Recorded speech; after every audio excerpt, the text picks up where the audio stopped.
Hello everyone, welcome back to my channel. Look at these pictures one by one. In first picture, tea leaves are separated from the liquid with a strainer. In second picture, a lady is picking the stones from the pulses. And in third picture, butter is taken out from the milk.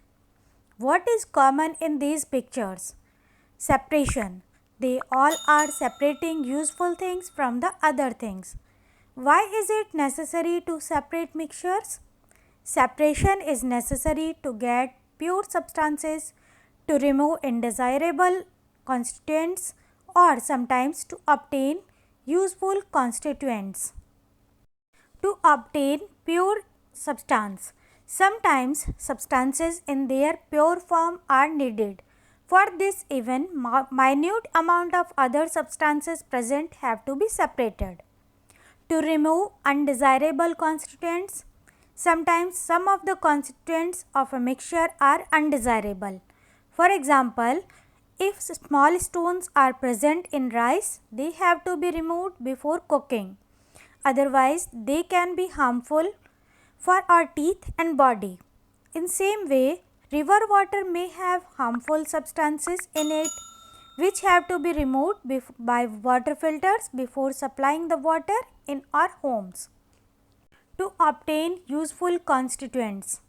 Milk is a mixture of water, fat, protein, sugar, vitamins, calcium and more. Fat is needed by young and growing kids, but it can be unhealthy for adults. So, the fat part can be separated from milk or curd by churning it. Methods of separation. The method of separation depends on the components of a mixture. To separate a mixture, we have to use such a property that one component of a mixture has and the other do not have. We use different methods to separate things. Separating solids from other solids. Hand picking. Undesirable substances such as pieces of stones in rice or pulses can be separated by hand picking. In this method, the quantity of such substance is not very large. Hand picking is easier when the substances to be separated are different in color, shape and size. Threshing. The process of separating grains from stalks is called threshing. The paddy or wheat stalks are bundled and dried in the sun after harvesting.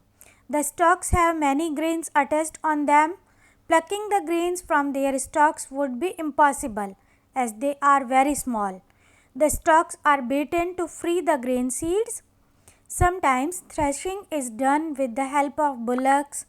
Nowadays, threshing machines are also used to separate the grains. Winnowing. Winnowing is a method used to separate lighter components of a mixture from the heavier ones by wind or by blowing air. Winnowing is used to separate the husk from the grains. It is done with the help of wind, which blows away the lighter husk, leaving the heavier grains to fall down. The husk is useful too. It is collected and used as fodder for cattle. Sieving. Sieving allows finer substances such as flour to pass through the holes of a sieve, while the bigger impurities remains on the sieve. The size of the holes vary according to the material to be separated. The method of sieving is also used to separate stones and pebbles from sand at construction sites. The stones and pebbles remain in the sieve and fine particle of sand pass through the holes of the sieve. Separating insoluble solids from liquids. Sedimentation and decantation. We wash rice and pulses before cooking. In this process, we pour water in the bowl of rice or pulses and observe that rice and pulses settle down in the bottom of the bowl and dust, insect, straws, etc. float on the water. Then this water containing impurities is poured out and discarded. In this process, two methods are involved: sedimentation and decantation. Sedimentation is a process in which heavier particles of an insoluble solid in a liquid settle down. The solid particles called sediments. Decantation is the process of pouring out the liquid or water which contains impurities without disturbing the sediments. The liquid above the sediment is called supernatant. A mixture of sand and water can be separated by this process. The mixture is left undisturbed for some time. Sand being heavier will settle down and water is poured out into a separate container. Filteration. Filteration is little similar to sieving, the process by which two substances, an insoluble solid and a liquid, are separated by using a filter machine is called filteration. Tea leaves are separated from tea by using the process of filteration using tea strainer. Water may also contain solid impurities that can be removed by filteration. During filteration, the insoluble solids retained in the filtering device, whereas the liquid pass through it. A filter paper is a filtering device that has very fine pores in it. A thin muslin cloth can also act as a filter. To separate paneer from the whey after milk has been sold, we use muslin cloth. Evaporation.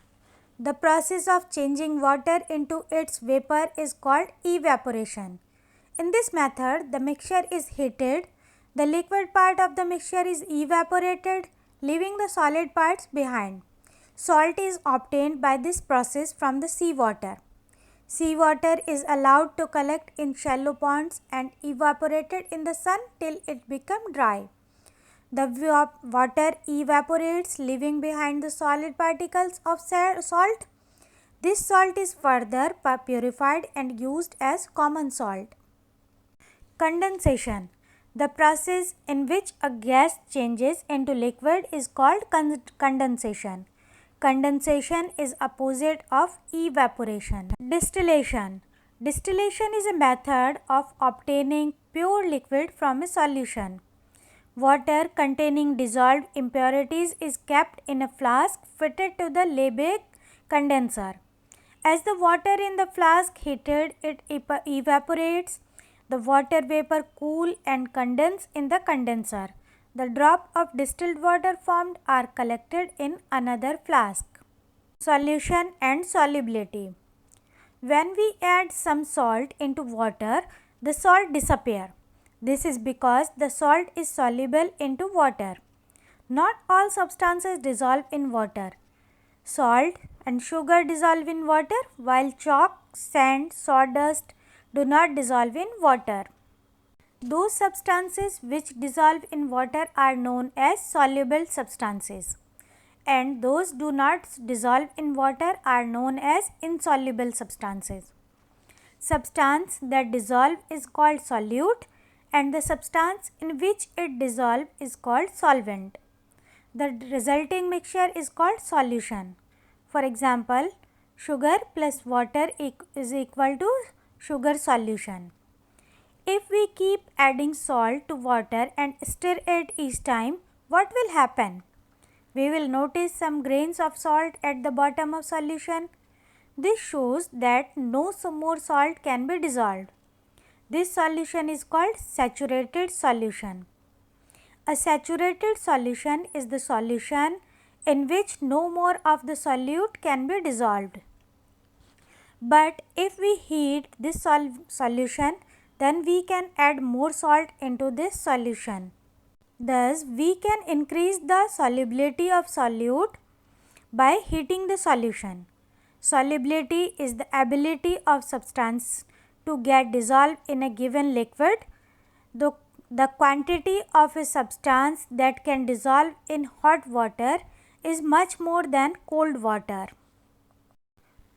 If you find this video useful, please like, subscribe and share with your friends. Thank you.